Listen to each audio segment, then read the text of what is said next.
Nanawagan si PBBM sa Kongreso na magpasa ng mga batas na magbibigay ginhawa sa pagbabayad ng buwis. Yan na. Kabiling na dyan ang pagpapalawak sa exemption sa income tax kung saan exempted sa buwis sa mga kumikita ng hindi lalagpas sa 350,000 pesos kada taon.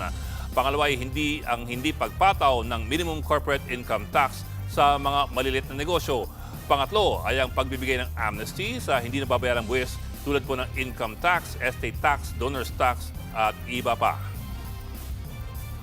Kaya bilang natatanging proteksyon sa kanila at para mas mapakinabangan nila ang pinaghirapan nilang kita, nananawagan ako sa Kongreso upang maipasa ang batas na magbibigay ng bahagyang ginhawa para sa ating bayaring buwis.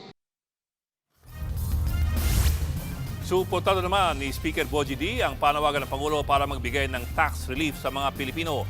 Pag-aaralan din daw nilang mabuti ang mga proposal. Ito ay para mas malaki ang maiuwing kita ng mga Pilipino at lumago ang mga maliliit na negosyo.